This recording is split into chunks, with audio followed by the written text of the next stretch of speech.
नमस्कार, आप देख रहे हैं के न्यूज। मैं हूं आपके साथ सोनी चौहान और आज हम जनहित में बात करेंगे सारस का किस्सा। दरअसल अमेठी वाले आरिफ का किस्सा तो आपने सुना ही होगा। आरिफ और सारस की दोस्ती जहां एक तरफ मिसाल कायम कर रही है, वहीं मुद्दा भी बना हुआ है। हुआ यूं कि अगस्त 2022 में आरिफ की मुलाकात सारस से हुई और उस समय सारस जख्मी था। इमोशनली अटैचमेंट हो गया। जब मन होता वो अपनी मर्जी से उड़ जाता और फिर आकर आरिफ के साथ रहने लगता। ऐसे ही महीनों कब बीत गया, कब निकल गया, पता ही नहीं चला। आरिफ और सारस की दोस्ती का कुछ वीडियो भी सोशल मीडिया पर वायरल होने लगा और इस बात की भनक जैसे ही वन विभाग को लगी, उन्होंने सारस को आरिफ से अलग कर दिया। उसे समसपुर पक्षी विहार छोड़ दिया गया, जहां उसे अपने दोस्त आरिफ की तलाश में सारस उड़कर नजदीकी गांव जा पहुंचा। उसे दोबारा वन विभाग ने पकड़ लिया और इसके बाद उसे खुले में ना रखकर कानपुर चिड़ियाघर में रखा गया। कुछ घंटे गुमसुम रहने के बाद सारस ने अब खाना पीना शुरू कर दिया है। सारस को वापस आरिफ के पास लाने की मुहिम छिड़ गई है और आपको बता दें कि देश में कुछ जानवरों को पालने पर पाबंदी है, जिसमें सारस भी आता है। यही वजह है कि आरिफ और वन्य जीव संरक्षण अधिनियम 1972 का उल्लंघन करने के आरोप में धारा 2, 9, 29, 51 और धारा 52 के तहत केस दर्ज किया गया है। और जनहित में ये मसला इसलिए उठाया गया है क्योंकि कुछ को पालने में पाबंदी है, लेकिन क्या एक पक्षी, क्या एक सारस पर राजनीति होनी चाहिए? क्योंकि अब इस मुद्दे पर राजनीति शुरू हो गई है और इस मुद्दे पर राजनीति हुई तो जाहिर सी बात है ये बात चर्चा का विषय बन जाता है। जिस तरीके से बयानबाजी का दौर शुरू हो गया है। वन विभाग से नोटिस आया है कि आपके नाम मुकदमा पंजीकृत किया गया है। सारस पक्षी जो मेरा दोस्त बन गया था, इसलिए उसका पैर टूटा हुआ था, तो हम घर में लाके इलाज किए और हम चाहते थे वो चला जाए, जंगल में अपने परिवार के साथ जाके रहे, लेकिन वो मेरे साथ रहने लगा। हमने उसे पाला नहीं था, वो अपनी स्वयं इच्छा से आता था, स्वयं इच्छा से जाता था। इसमें मेरा क्या कसूर? तो सुना आपने, आरिफ का साफ तौर पर ये कहना है कि उसको मैंने पाला नहीं था, वो अपनी इच्छा से आता था, तो उसे खाना खिलाना, उसके साथ दुलार करना, इस तरीके की भी तस्वीरें सामने आई।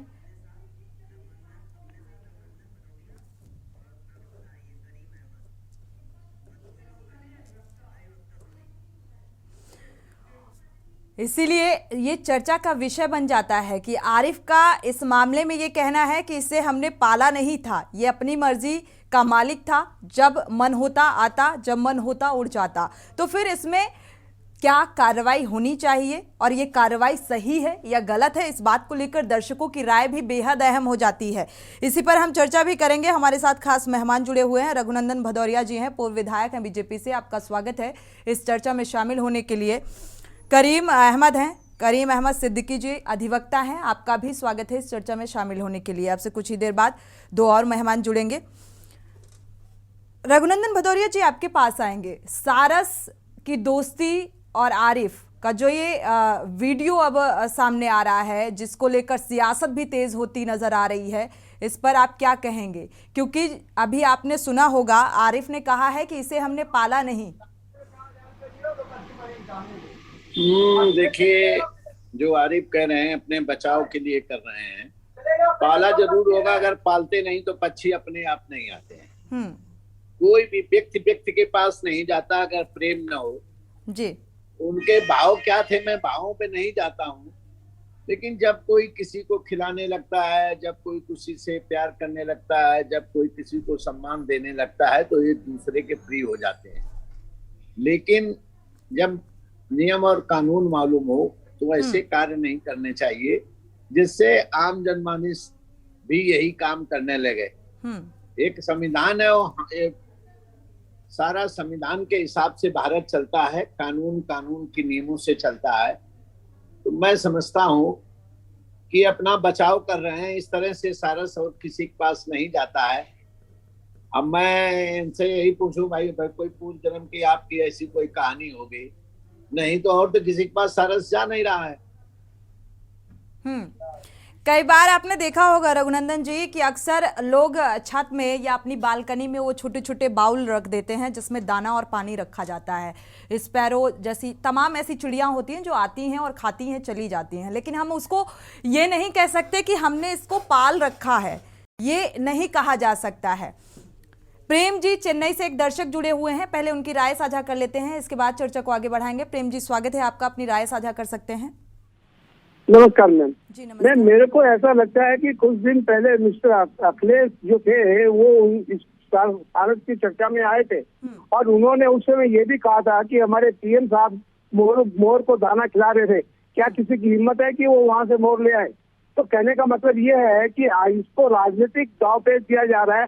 सारस की अगर उन्होंने रक्षा की और सारस फिर उनका दोस्त बन गया तो आज दुनिया में तो हर किसी की आप सहायता करते हैं तो जानवर तो दोस्त बन ही जाते हैं, जैसे कुत्ते हो बिल्ली हो, जो उनके ऊपर में तो नहीं है, ठीक है। बहुत सी चिड़िया है दोस्त बन जाती है, हमारे घोंसलों में आती है, उनको हम दाना डालते हैं। अभी कबूतरों को दाना डालने पर पाबंदी लगा दी गई है, तो क्या कबूतर नहीं आते हैं? आते हैं, लेकिन कहने का मतलब है उन पर जुर्माना दे देंगे अगर आप कबूतरों को दाना डालेंगे। तो ऐसे कब तक चलेगा? हमारे पीएम साहब शेर ले। शुक्रिया राय साझा करने के लिए। रघुनंदन जी आपसे इसका जवाब लेंगे। दर्शक भी सवाल उठा रहे हैं इस बात पर कि प्रधानमंत्री नरेंद्र मोदी अगर मोर को दाना खिलाते हैं तो उन पर तो कार्रवाई नहीं होती। देखिए ये दर्शकों के सवाल है। अखिलेश के पास कोई जब व्यवस्था नहीं होती तो इन व्यवस्थाओं में आ जाते हैं। कानपुर में भी आए, सारस को देखने आए, और कानपुर में चिड़ियाघर को क्या दिया है इनकी सरकार में मैं मांगता था। तो चिड़ियाघर में एक तितली का बाग बनाया गया था, उसको 5 लाख रुपया दिए थे। तो मैंने कहा भाई ऊंट के मुंह में जीरा, कानपुर सबसे बड़ा रेवेन्यू क्षेत्र है उत्तर प्रदेश का, वहां पे एक पार्क के लिए 5 लाख। तो उन्होंने जवाब में भी दिया था कि लास्ट में जब माननीय मुख्यमंत्री जी देते हैं तो कहा था, मेरे एक साथी ने कहा कि ऊंट के मुंह में जीरा हो, मैंने ये किया वो किया। तो मेरा कहना ये है कि देखिए दोस्त कितना बनता है। दोस्त ये ठीक है, सारस है, सारस के ये दोस्त बने हैं, सारस को अगर कोई नुकसान नहीं पहुंचाया, लेकिन ये हमें देखना पड़ेगा कि कोई आता है जाता है और कैसे आता है, ये सारा सिस्टम होता है। सारस की पहली कहानी मैंने आरिफ ऐसे दोस्त की सुनी है, अभी तक तो मैंने सारस का कोई दोस्त नहीं सीखा। हाँ, अखिलेश का दोस्त तो आरिफ है, तो आरिफ को तो दिक्कत होगी। उस हिसाब से माननीय प्रधानमंत्री जी पर ये कहीं न कहीं आरोप प्रत्यारोप करेंगे। भाई काम जिसके पास नहीं है उसके पास एक है, जो आवे वो चिड़िया आ जाए, नहीं जानवर ये आरोप सीएम जो पूर्व सीएम अखिलेश यादव हैं उन्होंने क्या आरोप लगाए हैं, क्या तंज कसे हैं, उस पर हम बाद में चर्चा करेंगे। लेकिन यहाँ पर दर्शक ही सवाल उठा रहा है क्योंकि कानूनी जो कार्रवाई है, जो धाराएं हैं वो सभी के लिए बराबर हैं, यहाँ पर पक्षपात नहीं होना चाहिए। एक दर्शक है, पहले उनकी राय साझा कर लेते हैं। रघुनंदन जी, यूसुफ जी हैं उन्नाव से, स्वागत है आपका, अपनी राय साझा कीजिए। हम चाहते हैं कि इस पे जैसे सारस और आरिफ वाले जो दोस्ती है इस पे रिसर्च होनी चाहिए। तो उत्तर प्रदेश सरकार को एक रिसर्च के लिए इस पे पैनल बनाना चाहिए जो रिसर्च करे कि आखिर ये दोस्ती कैसे हुई, और अगर रिसर्च होगी तो पूरी दुनिया में लोग आएंगे और सारस की कहानी सुनेंगे, तो उससे हमको नाम बढ़ेगा और फायदा ही होगा उत्तर प्रदेश का। चलिए शुक्रिया राय साझा करने के लिए। दर्शक हैं और दर्शकों की राय बेहद महत्वपूर्ण होती है। दर्शक राय साझा कर सकते हैं कि आरिफ पर कार्रवाई सही या गलत, इस पर दर्शक अपनी राय भी साझा कर सकते हैं। आपके पास आएंगे करीम अहमद सिद्दीकी जी। अगर देखा जाए जैसा कि आरिफ का कहना है कि मैंने सारस को पाला नहीं, वो अपनी मर्जी का मालिक, जब आ जाता था तो उसे दाना पानी हम दे देते थे, खाना खिलाते थे और फिर अपनी मर्जी से वो उड़ जाता था। ये क्या ऐसी स्थिति में कार्रवाई कोई धारा लगती है? जिस तरीके से कार्रवाई की बात और धाराएं लगाई गई हैं आरिफ पर,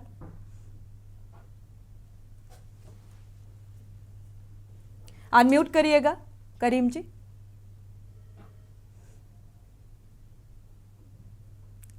आपकी आवाज नहीं मिल पा रही है, अनम्यूट करिएगा।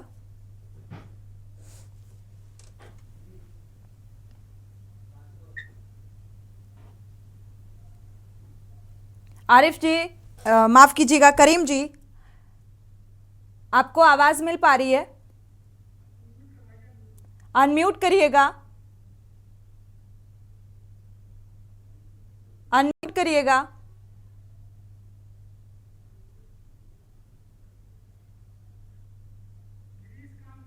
चलिए, एक दर्शक जुड़ गए हैं, उनकी राय पहले साझा कर लेते हैं, इसके बाद आपके पास आएंगे। अनम्यूट कर लीजिएगा करीम जी। स्वागत है आपका। गिरीश जी, अपनी राय साझा कीजिए। हम ये कह रहे हैं कि ये इंसिडेंटल केस है और इसमें सरकार बढ़ चढ़ के इस तरह की बातें न करे। वन विभाग अपना केस वापस ले।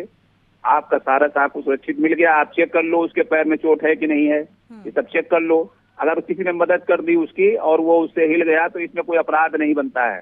लेकिन इस अपराध को जो भी बना हो कानून के नजर में उसको वापस लिया जाए और ये विवाद यहीं खत्म किया जाए। और जो उसने इलाज किया है, इतने दिन रखा है, जो सरकार ठीक समझे उसको मुनासिब पुरस्कार दे। और किसी पक्षी को उसने हानि नहीं पहुंचाई है, किसी समाज को हानि नहीं पहुंचाई है। बहुत से कानून ऐसे हैं जिनकी जानकारी आम जनता में बहुत ज्यादा नहीं है और इसलिए ये सब भ्रांतियां पैदा होती हैं। सरकार इसको समाजवादी और भाजपा का झगड़ा न बना करके एक क्षणिक ये घटना थी जिसको समाप्त करे और ये विवाद यहीं खत्म हो जाए, यही हमारी सरकार से गुजारिश है। शुक्रिया गिरीश जी, राय साझा करने के लिए। दर्शकों की राय बेहद ही महत्वपूर्ण होती है। गिरीश जी ने जो भी बातें कही काफ़ी हद तक इस बात से इत्तेफाक रखते हैं। आपके पास आएंगे करीम जी, अगर आपको आवाज़ मिल पा रही हो। ऐसी स्थिति में हालांकि सारस, बंदर कुछ ऐसे हैं जिनको हम पालते नहीं हैं, उनके लिए कार्रवाई और धाराओं का प्रावधान है, लेकिन यहाँ पर स्थिति ये है कि सारस की देखभाल, जख्मी था उसकी देखभाल, और आरिफ का ये भी कहना है कि वो अपनी मर्जी से आता है, अपनी मर्जी से चला जाता है, मैंने उसे पाला नहीं है। बावजूद इसके धाराएं लगा दी गई, बावजूद इसके केस कर दिया गया। क्या ऐसी स्थिति में केस किया जा सकता है? जी करीम जी। हाँ,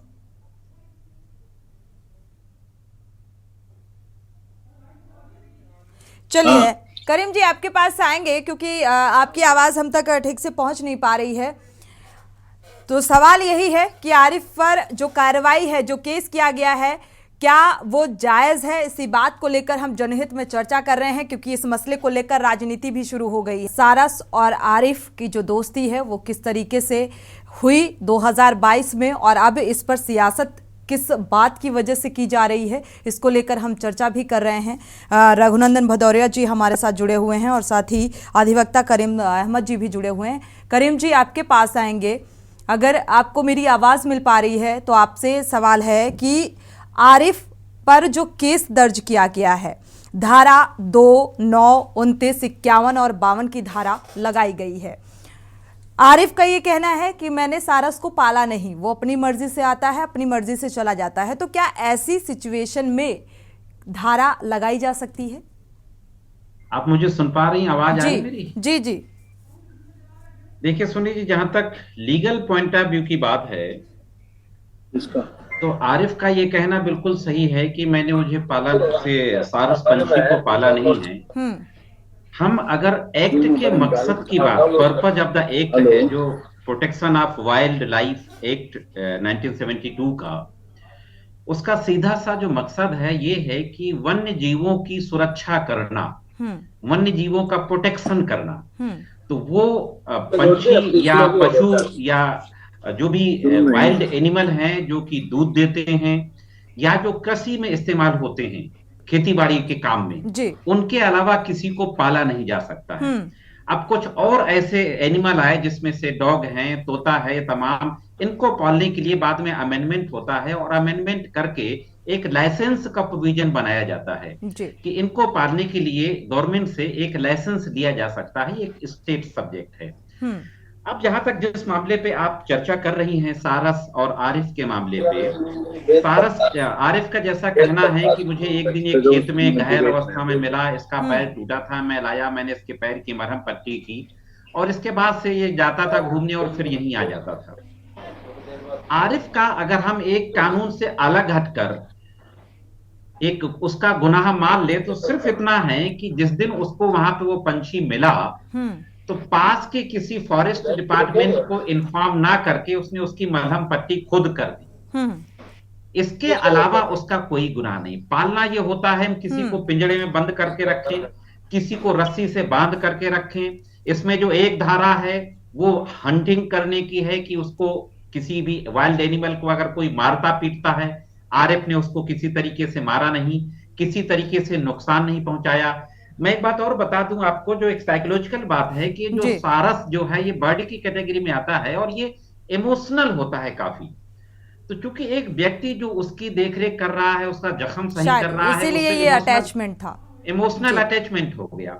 ना उसने उसको किसी कमरे के अंदर बंद करके रखा, ना बाउंड्री के अंदर बंद करके रखा, ना रस्सी और जंजीरों से बांध करके रखा, ना किसी तरीके से उसका व्यवसायिक इस्तेमाल किया। जब उसकी मर्जी होती थी, जहां जाना होता था चला जाता था और आ जाता था। तो ये बात सही है। जहां तक उसकी कार्रवाई की बात है तो यहां पर स्टेट का जो इंटेंशन है वो बिल्कुल साफ है कि ये पॉलिटिकल मकसद से कार्रवाई की गई है।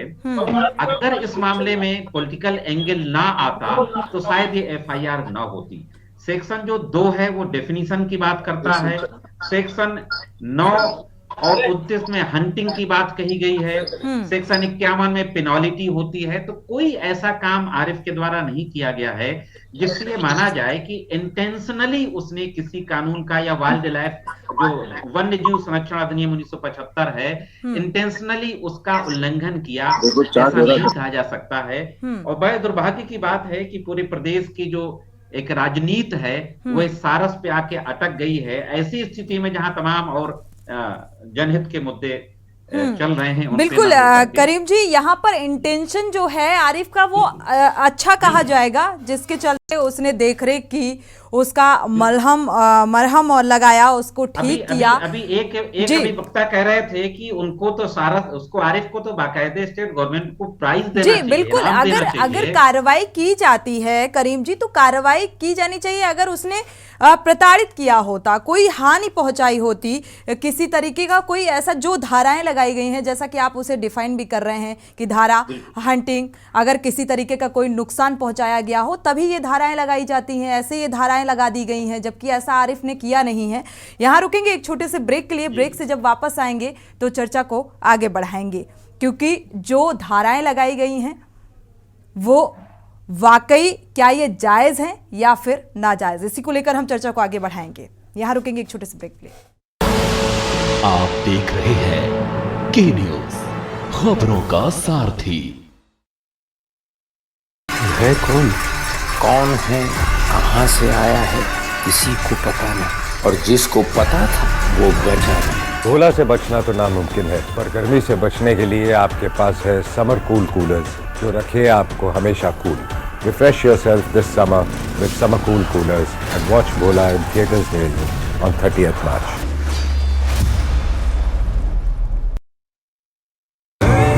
देखें कौन नया खिलाड़ी आया है,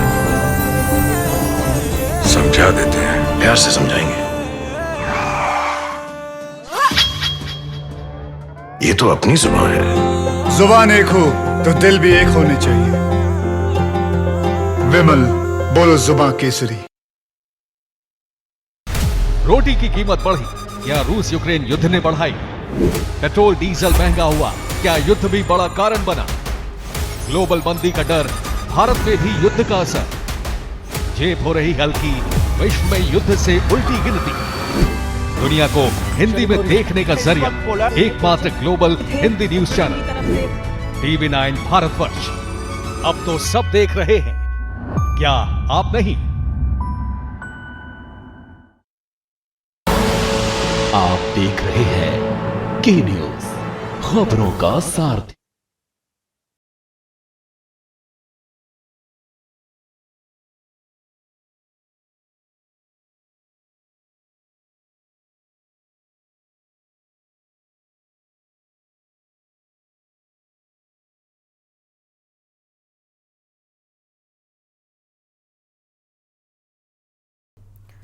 ब्रेक से वापस आ रहे हैं। जनहित में हम बात कर रहे हैं आरिफ और सारस की दोस्ती, जहां एक तरफ मिसाल कायम कर रही है तो दूसरी तरफ राजनीति का मुद्दा माफ कीजिएगा बनता जा रहा है। हमारे साथ सतीश निगम जी भी जुड़ चुके हैं, सपा विधायक हैं। आपका भी स्वागत है इस चर्चा में शामिल होने के लिए।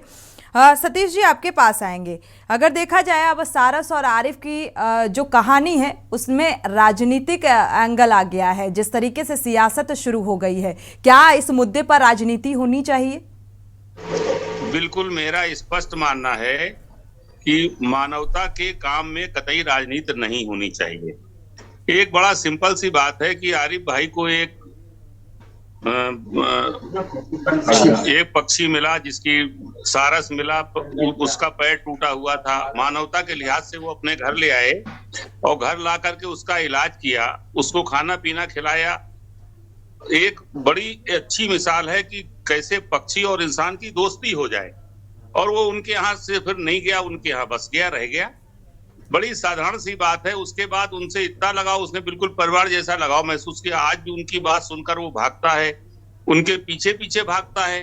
तो ये मान के चलिए, इंसानियत की इससे बड़ी मिसाल क्या हो सकती है। और अगर शायद आरिफ जी उसको उठा के नहीं लाए होते तो वो वहीं पर तड़प के मर जाता, वो शायद बचता भी नहीं। जब वो चोटिल था, घायल था, तो बताइए सरकार का सिस्टम या इससे संबंधित सिस्टम या सरकार के लोग, प्रशासन के लोग कहाँ थे? है ना, जिम्मेदारी उनकी थी कि वो देखते कि अगर कोई पक्षी घायल है तो उसका कैसे इलाज हो और वो हेल्थ सेंटर पर जाए। तो वो तो कुछ नहीं हुआ, लेकिन किसी ने इलाज किया, पक्षी रह गया, तो उस पर क्या एतराज था? और अगर ये मानो बात भी थी तो किसी ऐसे आदमी को जो पक्षी का जीवन जो है बचा दे या किसी पशु का जीवन बचा दे जो एक्सीडेंट से घायल हो जाए, या इंसान का एक्सीडेंट हो जाए, इंसान का जीवन बचा दे, तो क्या उसके खिलाफ मुकदमा लिखा जाना चाहिए? ये तो बिल्कुल मतलब कतई राजनीति नहीं, ये तो बहुत ओछी राजनीति है। और मैं मानता हूं कि ये मतलब जी, आपको कार्रवाई की बात होनी चाहिए, सोचने की बात नहीं होनी चाहिए। तो जो भी आरिफ ने किया वो बिल्कुल इंसानियत के नाते किया।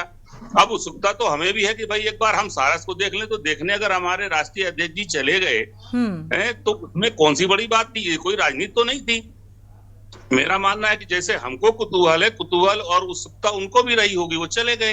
अब उसके बाद वो मुकदमा लिख देना या उससे छीन लेना, तो ये एक बात अच्छी नहीं लगी, हमें भी नहीं लगी। और कहीं ऐसा तो नहीं सतीश जी कि जो पूर्व सीएम अखिलेश यादव पहुंचे, राजनीति दल का अगर कोई बंदा वहां पर पहुंच जाता है इसीलिए राजनीति शुरू हो गई?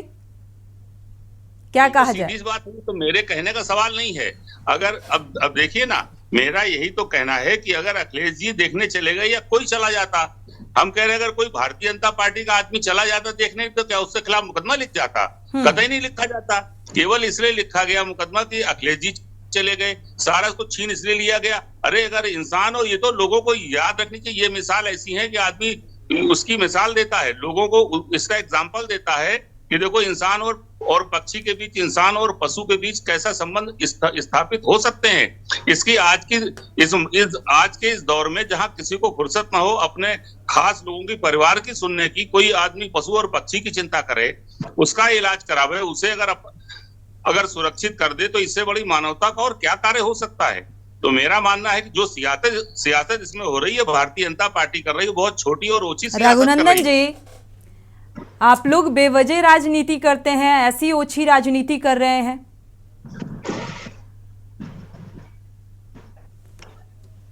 अखिलेश यादव जी ने कह भी दिया है कि चिड़ियाघर में बंद परिंदा, ये कैसी आजादी है?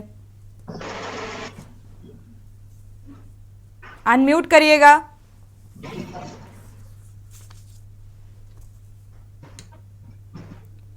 रघुनंदन जी अनम्यूट करिएगा।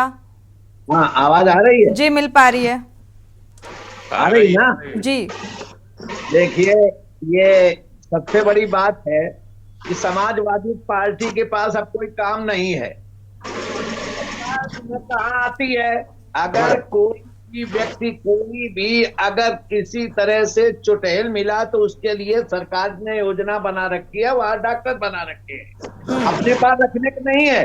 और समाजवादी पार्टी अपराधी रख लेते हैं अब फिर कहते हैं कि यार क्या करूं, तो अपराधी था लेकिन हाथ में चोट लगी थी, पैर में चोट लगी थी। अरे भाई मैं भी कह रहा हूं कि उन्होंने ठीक है, लेकिन कोई जांच होके उसके बहुत बड़ा वो नहीं है। जांच होगी और किसी ने तो रिपोर्ट की होगी, सरकार तो उसके घर पहुंच नहीं गई, या कोई डॉक्टर उसके यहाँ पहुंच गई, या सीधे पुलिस पहुंच गई। अरे भाई जिस व्यक्ति ने लिखाई होगी उसकी मानसिकता क्या होगी। और फिर ये दायरा जांच का है, अगर जांच में सही है, वो अस्वस्थ था, उसकी व्यवस्था की है, तो वो कहीं न कहीं केस लिखे जाते हैं और केस का सही निर्णय लिया जाता है। अब लिख गया उसने अखिलेश जी को, जब कुछ नहीं मिला तो कूद गए। अब कहते सांड का बना हुआ है, सांड का बना हुआ है, इनके बाद कुछ है नहीं। गाय माता तो बहुत नुकसान है, सांड सब इंसानों की डिबेट का ये मुद्दा ही नहीं है। आज आप थे ना मानिए रघुनंदन जी, चर्चा का ये विषय ही नहीं है। हम आरिफ पर कार्रवाई को लेकर बात कर रहे हैं। क्या आरिफ ने इतनी बड़ी गलती कर दी थी? आरिफ की सिर्फ छोटी सी गलती, जैसा कि हमारे साथ करीम अहमद सिद्दीकी जी जो बैठे हुए हैं अधिवक्ता, उन्होंने साफ भी कर दिया है इस बात को कि गलती सिर्फ छोटी सी थी जिसकी इतनी बड़ी सजा। तो जांच हो जाएगी ना, जांच में बरी हो जाएगा। अब ये अगर कोई केस क्या सरकार लिखने आए, मोदी जी आए कि योगी जी आए, ये प्रोपोगंडा बनाए घूम रहे। समाजवादी पार्टी के ये पूर्व विधायक है और माननीय पूर्व मुख्यमंत्री आए थे, इनको सहरसा देखना था। अरे कानपुर में बहुत लोग गरीब थे जो बीमार हैं, पैदल चले जाते, वर्सला चले जाते, बहुत से लोग परेशान थे, उनके घर चले जाते, वहां नहीं गए। हाँ, चूंकि वह आरिफ मुसलमान है, अब वोट कैसे मिले, वाह 12 खेल समाजवादी पार्टी का। अरे अभी सारस में आ जाओगे आप लोग, चीटी में आ जाओगे। सारस के मुद्दे पर भी वोट बैंक की राजनीति हाँ कर रहे हैं ना। ये तो प्याज तो ये भारतीय जनता पार्टी का दोहरा चरित्र है। वही बात कर रहे हैं, सबका विकास की बात करने के बाद भी, और फिर बाद में हिंदू मुसलमान करने लगते हैं। जब सबके विकास की बात करते हैं, हिंदू मुसलमान की विकास और प्रयास। बताइए राशन सबको मिल रहा है कि नहीं मिल रहा? पेंशन सबको बराबर? रघुनंदन जी, आपके समाजवादी पार्टी एक भी मैं नहीं चला पाया। हमारी सरकार में आप लिखो, न मिले तो कहना। हमारी सरकार में आप किसी बीमार को लिखो, मुख्यमंत्री जी न दे तो कहना। क्या आप तो हमारे कानपुर के नेता हो? रघुनंदन जी, लेके जाते कोई बीमार होता, लेके जाते कोई परेशान होता, क्या समाजवादी पार्टी का कोई बीमार नहीं था? अच्छा, क्या कोई मुसलमान इंसानियत का काम नहीं कर सकता? अगर कोई पक्षी अरे भाई इलाज नहीं कर सकता है, इलाज करे इलाज तो किसी भी। रघुनंदन जी, राजनीतिक पार्टियां हर वर्ग को साधने की कवायद हर एक राजनीतिक पार्टी करती है। सारस के मुद्दे पर हम चर्चा कर रहे हैं। रघुनंदन जी, मैं एक बात कहना चाहता हूँ, इलाज कोई भी व्यक्ति घायल हो जाए उसके ऊपर 1 लाख रुपया सरकार की तरफ से घोषणा हो, लेकिन उसकी तत्काल रूप से दवाई करावे और सूचना चाहे डॉक्टर दे या ले जाने वाले दे कि ये दुर्यंतवादी है, 1 लाख रुपया इनामी है और घायल हो गया, मैंने मदद की है, इसकी अब मैं नहीं मदद करूंगा। ये भी इसको समझाने की जरूरत है।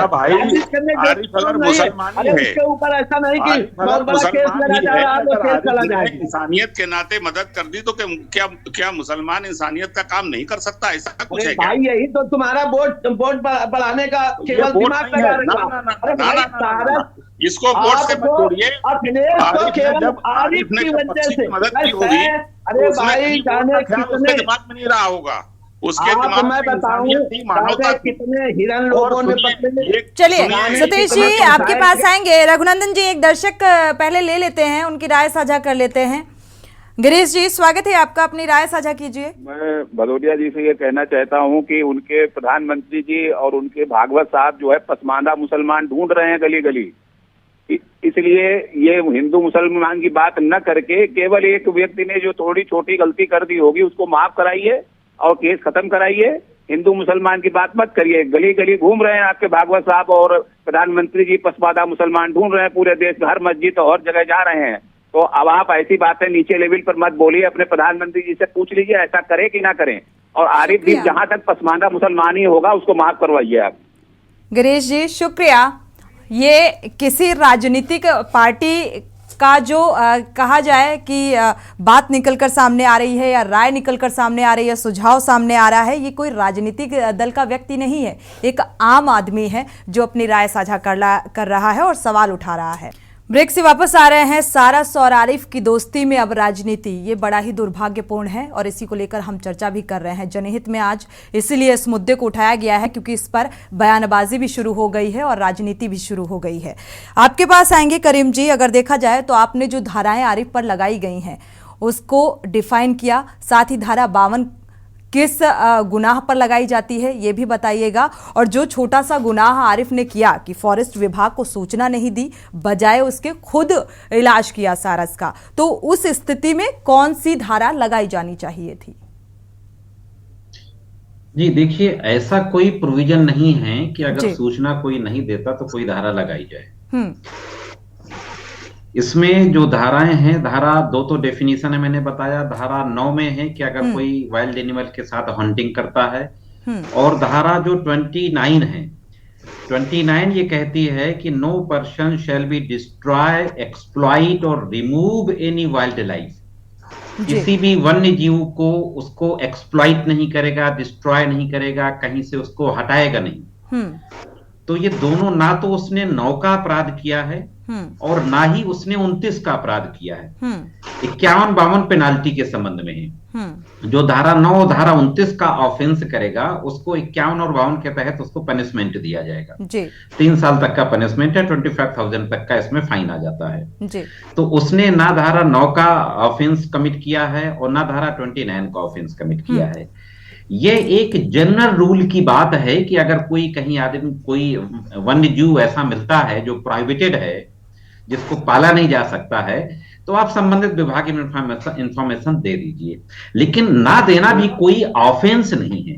लेकिन सबसे बड़ी बात, जैसा मैंने पहले कहा था कि किसी भी अपराध के लिए आशय होना जरूरी है। बिना इंटेंशन के, गिल्टी इंटेंशन जिसको, जो क्रिमिनल ज्यूरिस्प्रूडेंस है, बिल्कुल अपराध शास्त्र जिसको बोलते हैं, अपराध का न्याय शास्त्र, वो ये कहता है कि अगर किसी भी अपराध में गिल्टी इंटेंशन नहीं है, यानी इरादा गलत नहीं है, तो वो क्राइम नहीं माना जाएगा। अगर मसलन कि एक जुडिशियल ऑफिसर किसी को किसी केस में अगर डेथ सेंटेंस देता है, फांसी की सजा देता है, अगर उसके जुडिशियल स्पिरिट को, जस्टिस को निकाल दिया जाए तो एक मर्डरर में और उसमें कोई फर्क नहीं रह जाएगा। दोनों का इंटेंशन अलग अलग है। तो इंटेंशन बहुत महत्वपूर्ण रोल प्ले करता है किसी भी अपराध के गठित होने में या ना गठित होने में। तो यहाँ पे एक बात में और इससे आगे बढ़ के ये कहना चाहूंगा कि देखिए, हमारे यहाँ का जो संविधान है वो ये डिमांड करता है कि रूल ऑफ लॉ होगा, रूल बाय लॉ नहीं होगा। यानी कानून का शासन स्थापित करो, कानून के द्वारा आप शासन मत करो जनता पे। बिल्कुल। तो आज ये हो रहा है। इस मामले में अगर अखिलेश शायद वहां ना जाते, मुख्यमंत्री, पूर्व मुख्यमंत्री जी, तो शायद ये मामला इतना हाईलाइट ना होता और उसके खिलाफ ना कोई नोटिस ज्यादा, ना कोई एफआईआर होती। मेरा अपना पर्सनल ये सोचना है कि जिस तरीके से वहां अखिलेश जी गए थे, हमारे मुख्यमंत्री महोदय को पहुंच जाना चाहिए था। वो साथ में फोटो भी खिंचाते, उसको इनाम भी देते। बिल्कुल ये है। तो इसमें कोई, उसने ऐसा कोई अपराध नहीं किया, कहीं बंद करके नहीं रखा, उसको एक्सप्लॉइट नहीं किया, उसको किसी तरीके से हार्म नहीं पहुंचाया, उसका इंटेंशन कोई ऐसा गलत नहीं था, तो कोई ऐसा अपराध नहीं हुआ। देखिए, 2 कानून हैं वन्य जीवों के बारे में। एक तो वन्य जीव संरक्षण अधिनियम है 1972 का, एक prevention of क्रूरलिटी of animal act है 1960 का जी, कि जानवरों के साथ क्रूरता ना की जाए।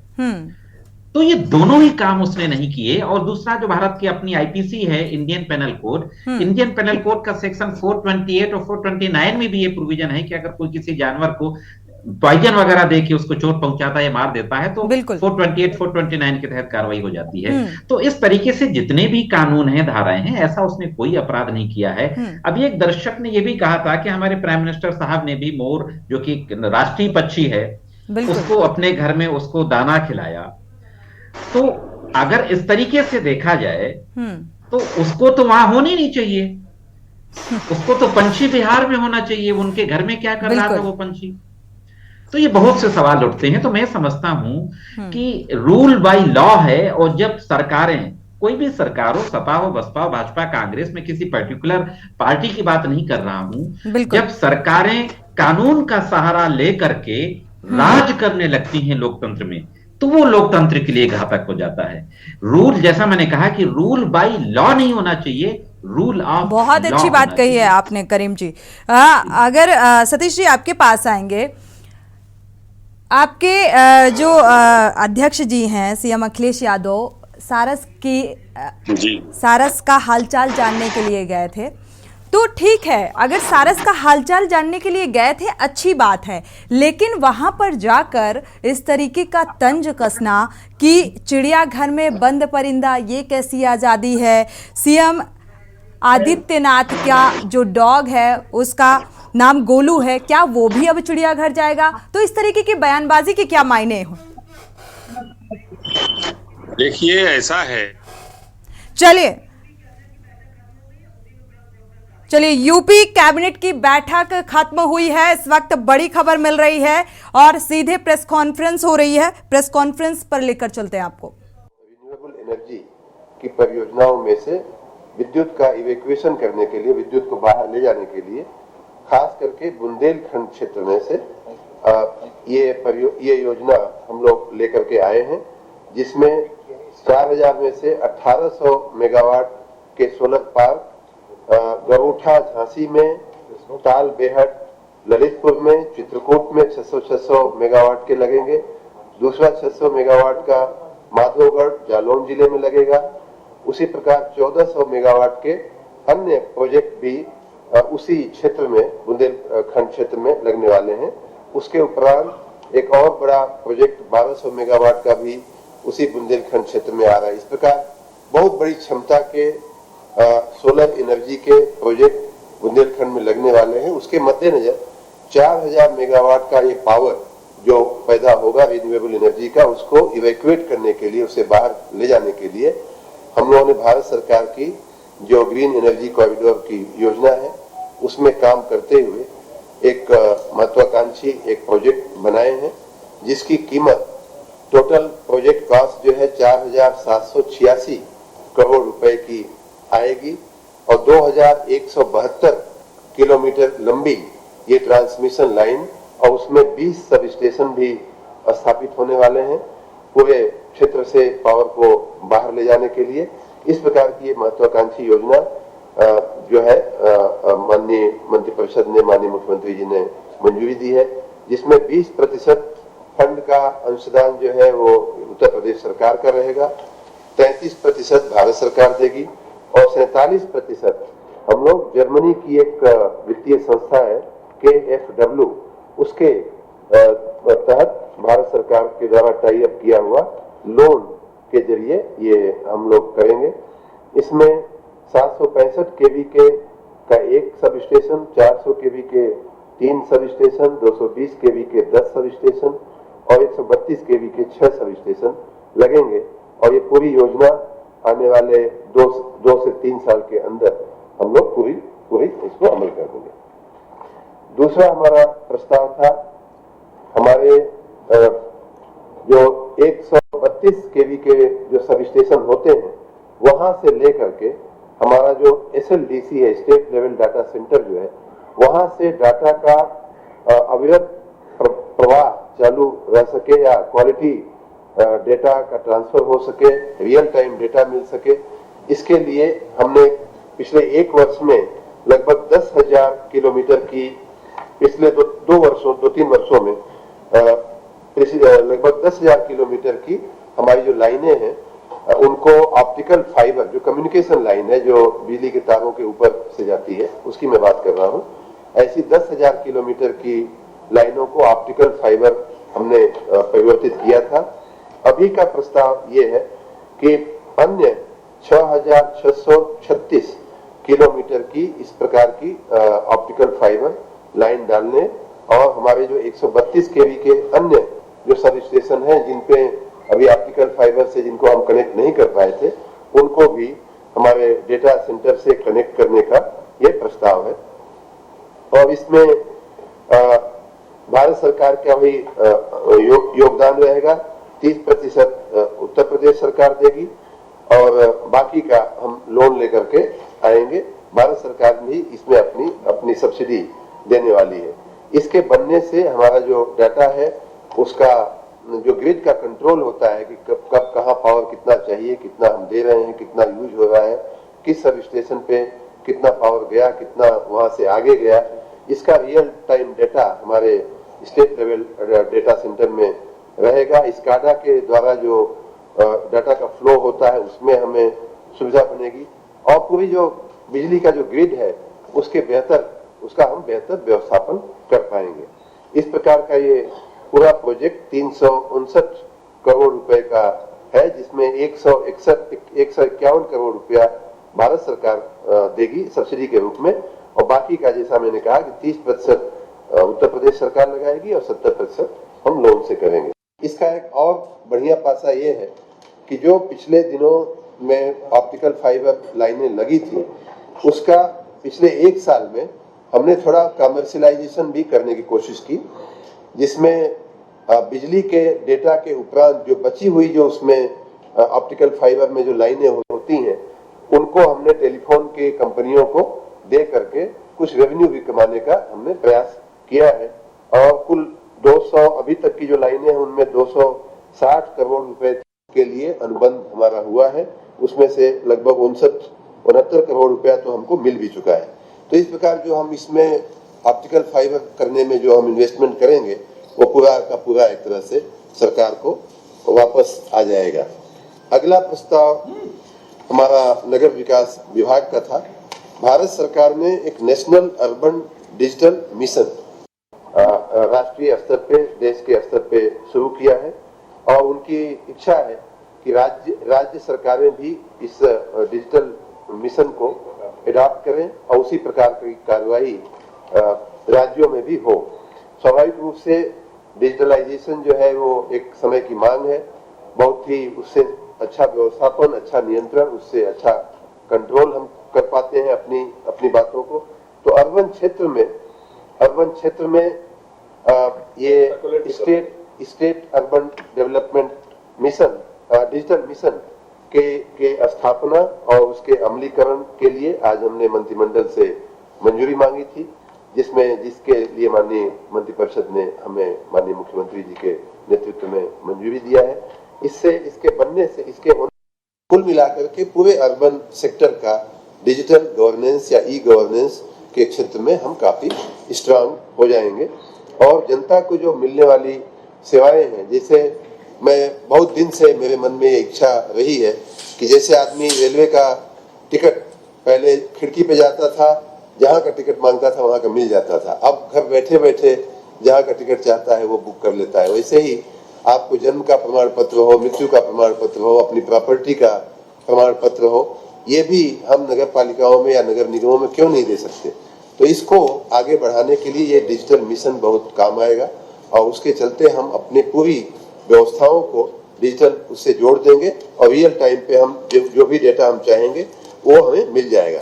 इसके चलते ईज ऑफ लिविंग में, ईज ऑफ डूइंग बिजनेस में और हमारी जो अपनी आंतरिक जो हमारे निकायों की जो अपनी व्यवस्थाएं होती हैं उनको भी सुचारू रूप से चलाने में बहुत मदद मिलेगी। भारत सरकार इस साल के लिए 22-23 में हमें 12.5 करोड़ रुपया इसमें देने वाली है। आने वाले कुछ दिनों में शायद वो मिल भी जाएगा और अगले वर्ष 2023-24 में उसके लिए 25 करोड़ रुपया भारत सरकार ने देने का हमको आश्वासन किया है। इसमें एक सोसाइटी की रचना की जाएगी और माननीय मुख्य सचिव जी के अध्यक्षता में एक 10 सदस्यीय एक उच्चाधिकार समिति भी बनेगी जो इस पूरी व्यवस्था का संचालन करेगी। अगला प्रस्ताव हमारा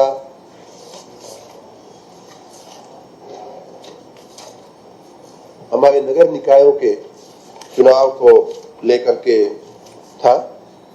आपको याद है कि 5 दिसंबर 2022 को हम लोगों ने नगर निकायों के चुनाव के संबंध में आरक्षण की एक प्रक्रिया इसी जगह पे हम लोगों ने वो पब्लिक किया था, सबको बताया था।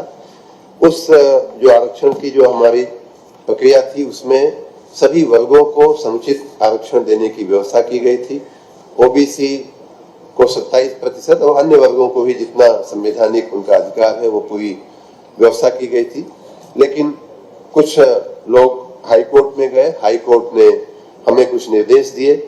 उन निर्देशों में से एक निर्देश ये था कि आप डेडिकेटेड आयोग की रचना करिए, डेडिकेटेड कमीशन की रचना करिए जो बैकवर्डनेस देखेगा और हमें सलाह देगा।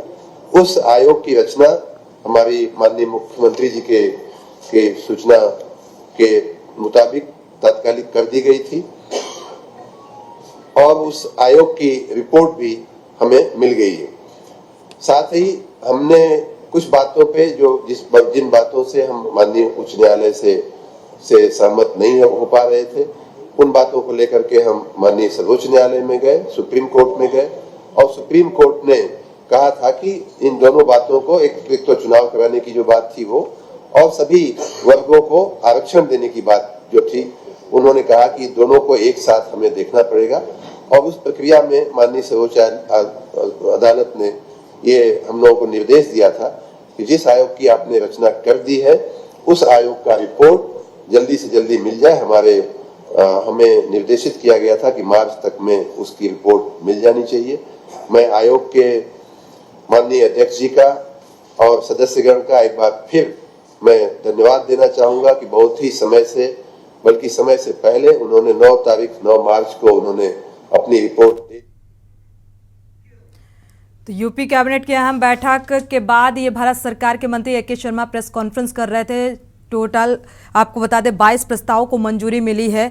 359 करोड़ का प्रोजेक्ट पास किया गया है। इसमें डिजिटलीकरण पर बेहद फोकस किया जा रहा है। इसी के साथ जनहित में फिलहाल बस इतना ही। आगे खबरों के लिए आप देखते रहिए के न्यूज़ इंडिया।